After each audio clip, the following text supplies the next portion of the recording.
Hi students, ఈరోజు BCom 5th sem విద్యార్థులకు advanced accounting subject నందు లిక్విడేషన్ పరిసమాప్తి అనేటువంటి చాప్టర్కి సంబంధించి లిక్విడేటరీ యొక్క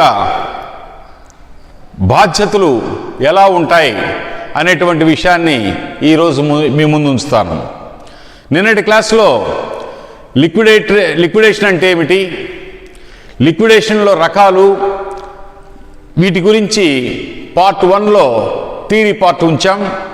ఈరోజు పార్ట్ 2లో లిక్విడేటర్ అనేటువంటి వ్యక్తి కంపెనీ చేత అపాయింట్ చేయబడిన తర్వాత తాను చేయవలసినటువంటి కార్యక్రమాల గురించి పార్ట్ 2 వీడియోలో మీ ముందు ఉంచుతాం. యాక్చువల్గా కంపెనీ లిక్విడేట్ చేయాలా, ఇచ్చాపూర్వక లిక్విడేషన్లో కంపెనీ యొక్క మెంబర్స్ అంటే వంతుదారులు అంటే ఈక్విటీ వాటాదారులు, ఆధిక్యపు వాటాదారులు మరియు రుణదాతలు వీరందరూ కూడా మేనేజింగ్ డైరెక్టర్ల యొక్క సమక్షంలో అది సంయోగ సంలీన సందర్భాల్లో కానీ లేదా కంపెనీని అప్పులు తీర్చగలిగిన స్థితిలో ఉన్నప్పటికీ కానీ లేదా అప్పులు తీర్చలేని స్థితిలో కానీ కంపెనీని స్వచ్ఛందంగా వీరందరి యొక్క సమ్మతి మేరకు దాన్ని లిక్విడేట్ చేసినట్లయితే దాన్ని వాలంటరీ లిక్విడేషన్, ఇచ్చాపూర్వక లిక్విడేషన్ అని చెప్పేసి చెప్పుకోవడం జరిగింది. ఆ ఇచ్చాపూర్వక లిక్విడేషన్లో రకాలు కూడా పార్ట్ 1లో మనం డిస్కస్ చేస్తున్నాం. ఈరోజు కంపెనీ లిక్విడేట్ చేయాలా అనేటువంటి సందర్భాల్లో ఒక లిక్విడేటర్ని మేనేజ్మెంట్ అపాయింట్ చేసినప్పుడు లిక్విడేటర్గా పరిసమాపకుడు, లిక్విడేటర్ అంటే పరిసమాపకుడు అంటే కంపెనీని పరిసమాప్తిని అందించేవాడు, కంపెనీని వైండప్ చేసేవాడు, కంపెనీ కార్యకలాపాలని క్లోజ్ చేసేవాడు. ఈ వ్యక్తి చేయవలసిన బాధ్యత ఏంటంటే మొట్టమొదట కంపెనీ ఆస్తులన్నీ లిస్ట్ అవుట్ చేసి, అలాగనే కంపెనీకి ఉన్నటువంటి అప్పులన్నీ లిస్ట్ అవుట్ చేసి ఆస్తులను అమ్మి అప్పులు తీర్చే కార్యక్రమాన్ని లిక్విడేటర్ తన భుజస్కంధాల మీద వేసుకుంటాడు. మరి ఆస్తులను అమ్మేసిన తర్వాత ఆ అప్పులు తీర్చే కార్యక్రమంలో ఆర్డర్ ఆఫ్ ప్రయారిటీ అంటే ప్రాధాన్యతా క్రమాన్ని పాటించాల. అప్పులు చాలా ఉండొచ్చు. ఇప్పుడు కంపెనీ ఆస్తులన్నీ అమ్మితే 100 కోట్లు అనుకుంటే ఉదాహరణకి కంపెనీ అప్పులు 150 కోట్లు ఉన్నాయి. మరి 100 కోట్లు ఆస్తులు అమ్మితే వసూలైన డబ్బు 175 కోట్లకి 150 కోట్లకి మనం చెల్లించలేం. అంటే 50 కోట్లు లోటు వస్తుంది. ఆస్తులేమో 100 కోట్లు, అప్పులు 150 కోట్లు అంటే 50 కోట్లు లోటు.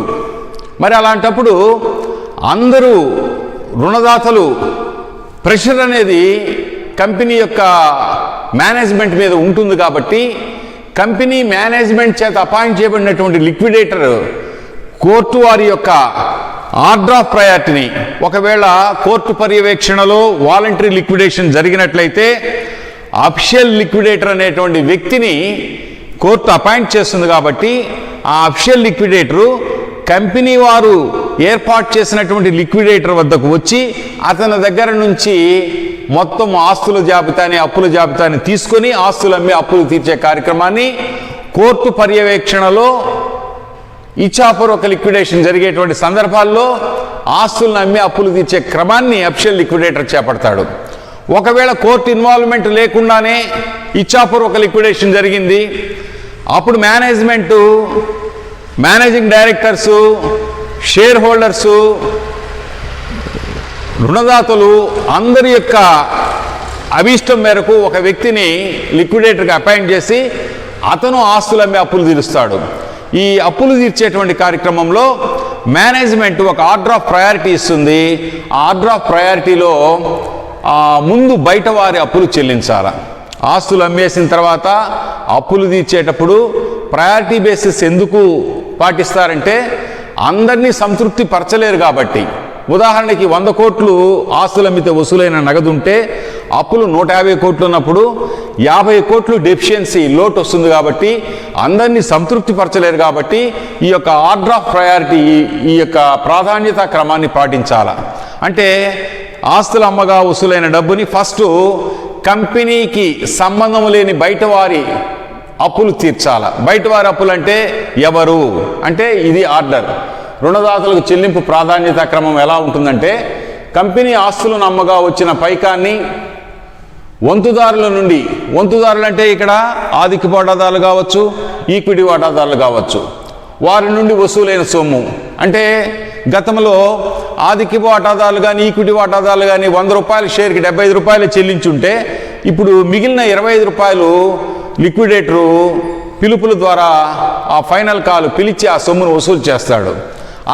ఆ విధంగా ఈ యొక్క ఆధిక్యపు ఈక్విటీ వాటాదారుల నుంచి వసూలైన సొమ్ముని, ఆస్తుల అమ్మగా వచ్చిన సొమ్ముని మొత్తాన్ని కలిపి లిక్విడేటరు కింది క్రమంలో అప్పులను తీర్చడానికి వినియోగించాలి. అంటే ఆస్తుల అమ్మగా వసూలైన డబ్బుని ప్రాధాన్యత క్రమంలో ఫస్ట్ ఎవరికి ఇస్తారంటే హామీ గల రుణదాతలు. ఈ హామీ గల రుణదాతలను ఏమని పిలుస్తారంటే ఫుల్లీ సెక్యూర్డ్ క్రెడిటార్స్ అని చెప్పేసి పిలుస్తారు. హామీ గల రుణదాతలు నెంబర్ 1 ఫుల్లీ సెక్యూర్డ్. ఫస్ట్ లిక్విడేటరు ఆస్తుల అమ్మగా వసూలైనటువంటి సొమ్ముని మొట్టమొదటి ఎవరికి ఇవ్వాలంటే fully secured creditors. Fully secured creditors అంటే పూర్తి హామీ గల రుణదాతలు అంటారు తెలుగులో. పూర్తి హామీ గల రుణదాతలు. ఈ పూర్తి హామీ గల రుణదాతలు అంటే ఎవరు? ఉదాహరణకి కంపెనీకి ఒక ఎక్స్ అనేటువంటి వ్యక్తి 5 లక్షల రూపాయలు అప్పిచ్చున్నాడు, లేదా 5 లక్షల రూపాయలు విలువైన సరుకుని సరఫరా చేస్తున్నాడు. ఈ ఎక్స్ అనేవాడు రుణదాత, కంపెనీకి 5 లక్షలు అప్పిచ్చున్నాడు. ఈ అప్పిచ్చేటప్పుడే కంపెనీ యొక్క బిల్డింగ్స్, భవనాలు, కంపెనీ యొక్క భవనాలు 10 లక్షల రూపాయలు విలువైనటువంటి ఆస్తిని తాకట్టుగా పెట్టుకొని, అంటే మార్ట్గేజ్ వాల్యూ, ఇది మార్ట్గేజ్ వాల్యూ, తాకట్టు విలువ వచ్చేసి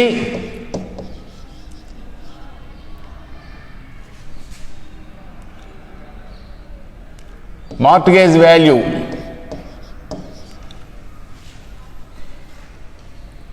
ఈ మార్ట్గేజ్ వాల్యూ వచ్చేసి 10 లక్షలు. అంటే 10 లక్షల రూపాయలు విలువైన భవనాన్ని తాకట్టు పెట్టుకొని 5 లక్షలు అప్పిచ్చాడు. అంటే రుణదాత ఎక్స్ యొక్క రుణానికి పూర్తి హామీ ఉంది. వాడి డబ్బులు వాడు కంపెనీ క్లోజ్ చేసినా కూడా వాడికి రావాల్సిన డబ్బులు స్పష్టంగా వస్తాయి, క్లియర్గా వస్తాయి. ఎందుకంటే దీని యొక్క డాక్యుమెంట్స్, బిల్డింగ్ డాక్యుమెంట్స్ వీడి దగ్గర ఉంటాయి కాబట్టి కంపెనీ క్లోజ్ చేసే సందర్భాల్లో ఆ యొక్క ఆస్తిని వాడు ఎక్స్ అమ్ముకొని తనకు రావాల్సిన 5 లక్షలు తీసుకొని మిగిలినటువంటి 5 లక్షల్ని లిక్విడేటర్కి హ్యాండ్ ఓవర్ చేయడం జరుగుతుంది. అంటే పూర్తి హామీ రుణదాతలు అంటే ఫుల్లీ సెక్యూర్డ్. వీళ్ళకి ఫస్ట్ ఇవ్వాలా. లిక్విడేటర్ ఆస్తుల అమ్మగా వసూలైన మొత్తంలో నుంచి ఫస్ట్ ఎవరికి ఇవ్వాలంటే పూర్తి హామీ రుణదాతలకు ఇవ్వాలా. ఏం ఫస్ట్ వాళ్ళకి ఎందుకు ఇవ్వాలంటే వాళ్ళతో పని ఉంది లిక్విడేటర్కి. వాళ్ళ దగ్గర బిల్డింగ్ డాక్యుమెంట్స్ ఉన్నాయి, 10 లక్షలు విలువైన డాక్యుమెంట్స్ వాళ్ళ దగ్గర ఉన్నాయి. వాళ్ళని పిలిచి లిక్విడేటరు మీరు అమ్ముకొని మీకు రావాల్సిన మొత్తం తీసుకొని మిగిలిన మొత్తము ఇవ్వండి, లేదా డాక్యుమెంట్స్ మాకు హ్యాండ్ ఓవర్ చేస్తే మేము అమ్మి మీకు చెల్లించాల్సిన 5 లక్షలు మేము ఇస్తాం. ఈ 2 కండిషన్స్లో వాళ్ళైనా రుణదాతలైన ఆస్తిని అమ్ముకోవచ్చు, లేదా లిక్విడేటరు అమ్మి ఆ రుణదాతల అప్పుని తీర్చవచ్చు. ఈ 2 ఆప్షన్స్లో రుణదాతలు అప్పిచ్చినటువంటి వ్యక్తులు వారు ఏ వైపు మొగ్గు చూపిస్తారో మేమే అమ్ముకుంటాం, మా సొమ్ము మేము తీసుకొని మిగిలింది ఇస్తామంటే అక్కడికి దేర్ ఎండ్స్ ది మ్యాటర్. కాబట్టి ఆ బిల్డింగ్ డాక్యుమెంట్స్ రాబట్టాలంటే తప్పనిసరిగా ఫస్ట్ పేమెంట్ పూర్తి హామీ రుణదాతలకి చెల్లించాల్సిందే. వీరు ఫుల్లీ సెక్యూర్డ్ క్రెడిటార్స్ అంటే. అలాగనే పూర్తి హామీ రుణదాతలు అంటే ఆ ఎగ్జాంపుల్ ప్రకారం వారు ఈ పూర్తి హామీ రుణదాతలతో పాటు కొంత హామీ రుణదాతలు కూడా ఉంటారు. కొంత హామీ రుణదాతలు అంటే పార్ట్లీ సెక్యూర్డ్ క్రెడిటార్స్ అంటారు. Partly secured creditors. Partly secured creditors అంటే కొంత హామీ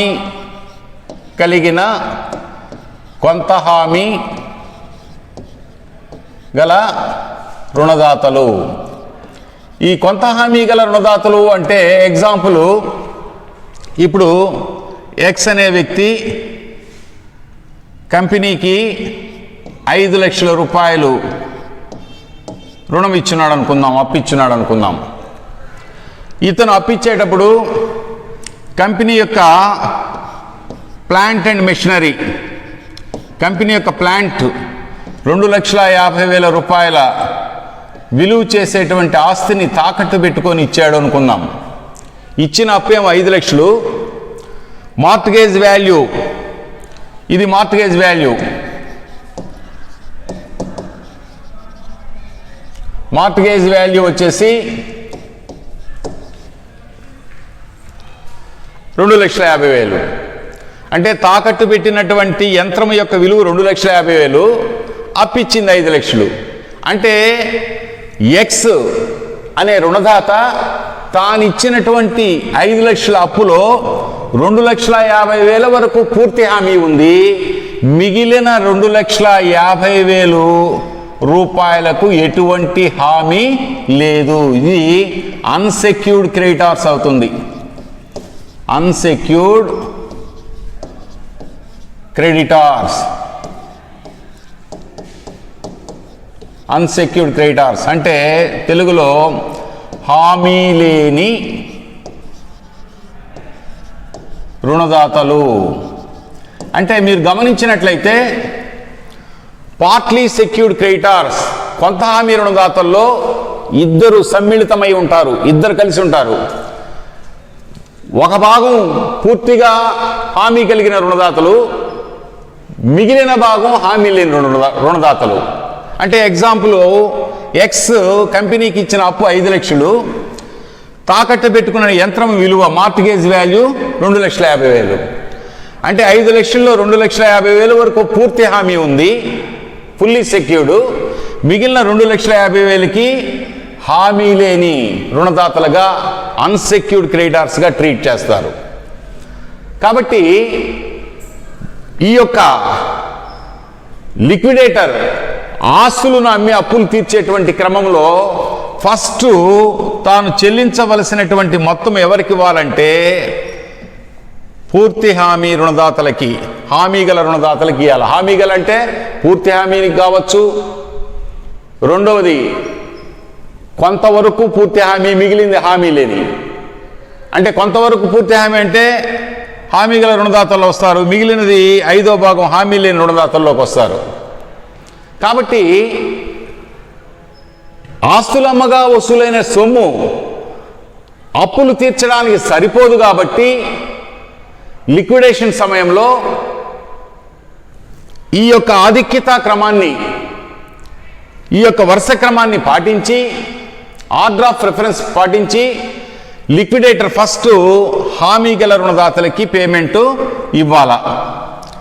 రెండవది ఎవరికి ఇవ్వాలంటే లిక్విడేటర్ తాను ఆస్తులు అమ్మి అప్పులు తీర్చే కార్యక్రమం చేపడుతున్నాడు కాబట్టి లిక్విడేటర్ యొక్క ఖర్చులు, తాను చెల్లించిన ఖర్చులు, లిక్విడేటర్ యొక్క ప్రతిఫలము రెమ్యునరేషన్. రెండో అంశము ఆస్తులమ్మగా వసూలైన మొత్తంలో నుంచి హామీ గల రుణదాతలకి నెంబర్ 1 చెల్లించిన వెంటనే లిక్విడేటర్ తాను పెట్టిన ఖర్చులు, తనకు రావాల్సిన ప్రతిఫలం తీసుకుంటాడు. ప్రతిఫలం అనేది ఎలా ఇస్తారు అంటే అది 2 రకాలు. దాని సపరేట్ వీడియో మీకు తీసి చూపిస్తాను. ఆస్తులు అమ్మేటువంటి సందర్భంలో తాను రిస్క్ తీసుకుంటాడు కాబట్టి ఆస్తులు అమ్మగా వసూలైన మొత్తం మీద సర్టెన్ పర్సంటేజ్ మేనేజ్మెంట్ ఫిక్స్ చేస్తే ఆ పర్సంటేజ్ ఆస్తుల వసూళ్లపై కమిషన్ పారితోషికంగా తీసుకోవడం జరుగుతుంది.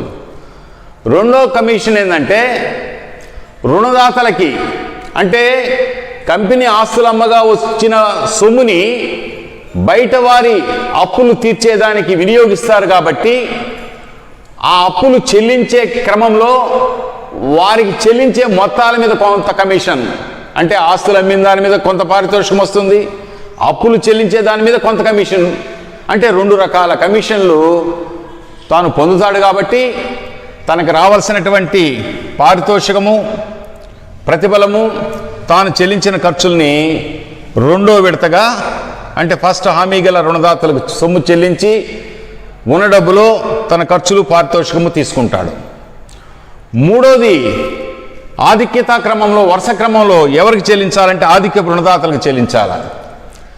ఈ యొక్క కంపెనీ లిక్విడేషన్ సమయంలో ఆధిక్య రుణదాతలు అంటే ఎవరు అనేది సపరేట్ వీడియో మీకు తీసి చూపిస్తాను. జనరల్గా ఆధిక్య రుణదాతలు అంటే తప్పనిసరిగా చెల్లించవలసిన రుణాలు, అంటే గవర్నమెంట్ వారికి శిస్తులు చెల్లించవలసిన శిస్తులు, పన్నులు, ఎలక్ట్రిసిటీ బిల్లు కావచ్చు, లేదా ఫోన్ బిల్స్ కావచ్చు, లేదా గవర్నమెంట్ వారికి చెల్లించవలసిన ఆదాయ పన్ను కావచ్చు, లేదా సేల్ ట్యాక్స్ కావచ్చు, లేదా కంపెనీలో పనిచేస్తున్నటువంటి లిక్విడేషన్ సమయం వరకు పనిచేస్తున్నటువంటి కార్మికులకు చెల్లించవలసినటువంటి వేతన బకాయిలు కావచ్చు. ఇవన్నీ కూడా, అంటే ఒక మాటలో చెప్పాలంటే గవర్నమెంట్ వారికి చెల్లించవలసిన శిస్తులు, పన్నులతో పాటు ఆ కంపెనీ లిక్విడేషన్ సమయంలో పనిచేస్తున్నటువంటి కార్మికులకు చెల్లించవలసిన బకాయిలు కూడా ఉంటాయి. దీని యొక్క ఫుల్ డీటెయిల్స్ ఆధిక్య రుణదాతలకు సంబంధించి ఒక సపరేట్ వీడియో మీకు చూపిస్తాను. లిక్విడేటర్ ఆస్తులమ్మగా వసూలైన మొత్తము చెల్లించే క్రమంలో ఫస్ట్ హామీ గల రుణదాతలు, తర్వాత లిక్విడేటర్ తనకు పెట్టిన ఖర్చులు, తనకు రావాల్సిన ప్రతిఫలము, తర్వాత ఆధిక్య రుణదాతలు తీసుకుని 4వ అంశము రుణదాతలు డెబెంచర్దారులకు చెల్లించాలి. డెబెంచర్దారులు అంటే రుణపత్రదారులు అంటారు. కంపెనీ స్థాపన సమయంలో కంపెనీకి కావలసినటువంటి మూలధనాన్ని కొంత డెబెంచర్ బాండ్స్ అమ్మడం ద్వారా రాబట్టుకుంటుంది. కాబట్టి ఆ డెబెంచర్ బాండ్స్ కొన్న వాళ్ళకి ఇంట్రెస్ట్ అనేది పే చేస్తూ ఉంటుంది. ఆ డెబెంచర్లు కానీ ఉంటే ఆ డెబెంచర్దారులకి 4th ఐటమ్ కింద లిక్విడేటర్ ఆస్తులమ్మగా వసూలైన మొత్తంలో 4వ అంశము డెబెంచర్దారులకు చెల్లించాలా. అయితే ఇక్కడ ఒక విషయాన్ని మీరు గమనించాలా. రేపు పరీక్షల్లో కంపెనీ ఆస్తులపై ఫ్లోటింగ్ ఛార్జ్ కలిగిన డెబెంచర్లు అని చెప్పాడు అనుకో, ఫ్లోటింగ్ ఛార్జ్ ఉన్నది డెబెంచర్ల కంటే, దాని అర్థం ఏంటంటే డెబెంచర్ బాండ్స్ కొన్నటువంటి వ్యక్తులు ఆ కంపెనీ యొక్క ఆస్తుల మీద హామీ ఉంటుంది. ఆ కంపెనీ యంత్రాలు, భవనాలు, ఫర్నిచరు, భూమి, కొన్ని ఆస్తుల మీద ఆ డెబెంచర్ బాండ్స్ కొన్నటువంటి డెబెంచర్ హోల్డర్స్కి ఆ ఆస్తుల మీద హక్కు కలిగి ఉండడాన్ని ఇక్కడ ఫ్లోటింగ్ అంటున్నారు. అలా ఫ్లోటింగ్ కలిగినటువంటి డెబెంచర్లు కానీ చెబితే అప్పుడు మీరేం చేయాలంటే ఈ ఫ్లోటింగ్ కలిగిన డెబెంచర్లని 3వ స్థానంలో తీసుకుపోయి ఆధిక్య రుణదాతల్ని 4వ స్థానంలోకి తీసుకురావాలా. అది గమనించాలి విద్యార్థి. మామూలు డెబెంచర్లు అన్నట్లయితే వరుస క్రమంలో హామీ గల రుణదాతలకు ఫస్ట్, 2 లిక్విడేషన్ ఖర్చులు, లిక్విడేటర్ ప్రతిఫలము, 3 ఆధిక్య రుణదాతలు, 4 డెబెంచర్దారులు. ఒకవేళ డెబెంచర్లు ఫ్లోటింగ్ ఛార్జ్ ఉన్నది అని చెబితే డెబెంచర్దారులు ఫ్లోటింగ్ ఛార్జ్ కలిగిన డెబెంచర్దారులని 3వ స్థానంలో ఆధిక్య రుణదాతల స్థానంలో చూపించి ఆధిక్య రుణదాతల్ని 4వ స్థానంలోకి కిందకి నెట్టాలా. ఆ విషయాన్ని గమనించండి. ఈ విధంగా డెబెంచర్దారులకు చెల్లించిన తర్వాత నెక్స్ట్ హామీ లేని రుణదాతలు. కంపెనీకి ఉండేటువంటి పేరు ప్రతిష్టల దృష్ట్యా నోటి మాటగా సరుకులను సరఫరా చేసినటువంటి రుణదాతలు కానీ, లేదా అప్పిచ్చినటువంటి రుణదాతలు, ఎటువంటి హామీ లేనటువంటి రుణదాతలకి 5th ఐటమ్ కింద లిక్విడేటర్ ఆస్తులమ్మగా వసూలైన మొత్తాన్ని 5వ అంశంగా హామీ లేని రుణదాతలకు చెల్లించాలి. ఫస్ట్ హామీ గల రుణదాతలు, తర్వాత లిక్విడేటర్ యొక్క ఖర్చులు, లిక్విడేటర్ యొక్క ప్రతిఫలము తీసుకున్న తర్వాత 3 ఆధిక్య రుణదాతలు, 4 డెబెంచర్దారులు, 5 హామీ లేని రుణదాతలు. ఇంకా డబ్బు మిగిలి ఉన్నట్లయితే ఈ యొక్క లిక్విడేటరు ఆస్తులమ్మగా వసూలైన సొమ్ము ఈ 5 గురికి పంచిన తర్వాత ఇంకా డబ్బు మిగిలి ఉన్నట్లయితే ఆ మిగిలిన సొమ్ముని, ఆ మిగిలినటువంటి అమౌంట్ని వంతుదారులు అంటే ఆధిక్య వాటాదారులకి, ఈక్విటీ వాటాదారులకి పంచడం జరుగుతుంది. అంటే ఈ క్రమంలో ఈక్విటీ వాటాదారులకి లాస్ట్లో వస్తుంది. ఈ ఆధిక్య వాటాదారులు కానీ, ఈక్విటీ వాటాదారులు కానీ కంపెనీ యొక్క ఆంతరంగిక వ్యక్తులు, యజమానులు. అందుకనే కంపెనీకి ఉండేటువంటి అప్పులు 150 కోట్లు ఉండి కంపెనీ ఆస్తులు 100 కోట్లు ఉన్నప్పుడు 50 కోట్లు లోటు వస్తుంది. కాబట్టి అందరినీ సంతృప్తి పరచలేనటువంటి సందర్భంలో ఆస్తులమ్మగా వసూలైనట ఆ 100 కోట్లని ఫస్ట్ బయట వారి వ్యక్తులకి, అంటే హామీగల రుణదాతలకి లిక్విడేషన్ ఖర్చులు, ఆధిక్య రుణదాతలు, డెబెంచర్దారులకి చెల్లించిన తర్వాత, హామీ లేని రుణదాతలకు చెల్లించిన తర్వాత, అంటే బయట వారి అప్పులన్నీ క్లియర్ చేసిన తర్వాత డబ్బు మిగిలితే కంపెనీ యజమానులైనటువంటి ఆధిక్య వాటాదారులకి చెల్లించి పిమ్మట ఈక్విటీ వాటాదారులకి, అంటే లాస్ట్ పేమెంట్ ఈక్విటీ వాటాదారులకి చెల్లించాల. ఇది ఈ వరుస క్రమాన్ని లిక్విడేటరు ఈ యొక్క లిక్విడేషన్ కార్యక్రమంలో పాటించవలసి ఉంటుంది. నెక్స్ట్, లిక్విడేటరు కంపెనీ ఆస్తులు అమ్మేసి అప్పులు ఇచ్చే కార్యక్రమం అంతా పూర్తి చేసిన తర్వాత ఫైనల్గా liquidator final statement of account, liquidator తుది ఖాతా నివేదికను తయారు చేసి కంపెనీల రిజిస్ట్రార్కి ఒక కాపీని, కంపెనీ మేనేజ్మెంట్కి ఒక కాపీని ఇవ్వాల. ఇది ఒక క్యాష్ బుక్ మాదిరిగా ఉంటుంది. ఈ లిక్విడేటర్ స్టేట్మెంట్ అనేది ఒక క్యాష్ బుక్ మాదిరిగా ఉంటుంది. క్యాష్ బుక్లో రిసిప్ట్స్ డెబిట్ వైపున, పేమెంట్స్ క్రెడిట్ వైపున. కాబట్టి క్యాష్ బుక్లో ఈ లిక్విడేటర్ ఫైనల్ స్టేట్మెంట్ అకౌంట్లో ఏ ఆస్తులు అమ్మితే ఎంతెంత వసూలైంది, లేదా వంతుదారుల నుంచి ఎంతెంత వసూలైంది అన్ని డెబిట్ వైపున చూపించి, అంటే ఆ 100 కోట్లు చూపించి ఈ 100 కోట్ల సొమ్ముని ఎవరెవరికి ఎంతెంత పే చేస్తున్నాం ఈ యొక్క ఆధిక్యత క్రమాన్ని పాటించి వరుస క్రమంలో ఇచ్చుకుంటూ వచ్చిన తర్వాత 100 కోట్లకి లెక్క చూపించి ఈ విధంగా పంపిణీ జరిగింది అనే విషయాన్ని తెలియజేస్తూ కంపెనీ మేనేజ్మెంట్కి ఒక డూప్లికేట్, ఒక ఆబ్స్ట్రాక్ట్, క్యాష్ బుక్ యొక్క ఆబ్స్ట్రాక్ట్ కాపీని కంపెనీ మేనేజ్మెంట్కి, కంపెనీల రిజిస్ట్రార్కి చెల్లించాలా, సబ్మిట్ చేయాలా. ఎప్పుడైతే ఈ లిక్విడేటర్స్ ఫైనల్ స్టేట్మెంట్ అకౌంట్ని క్యాష్ బుక్ తరహాలో ఉండేటువంటి ఈ నమూనాని తయారు చేసి కంపెనీల రిజిస్ట్రార్కి సబ్మిట్ చేస్తాడో వెంటనే కంపెనీల రిజిస్ట్రారు ఆ యొక్క లిక్విడేటర్స్ ఫైనల్ స్టేట్మెంట్ నివేదిక చూసిన తర్వాత కంపెనీల జాబితా తీసి ఆ జాబితాలో ఏ కంపెనీని అయితే లిక్విడేట్ చేసినారో ఆ కంపెనీ పేరుని వైదొలిగిస్తాడు, డిలీట్ చేస్తాడు. అక్కడి నుంచి మన కంపెనీ రద్దయినట్లుగా భావించడం జరుగుతుంది. Liquidators final statement of account. As we know, the main job of the liquidator is to collect the assets of the company and realize them and distribute the money realized among the right claimants. For this purpose, he maintains a cash book for recording the receipts and payments and is required to submit an abstract of the cash book to the court in the case of compulsory winding up and to the company in the case of voluntary winding up. The liquidator is also required to prepare an account of winding up known as liquidator's final statement of account.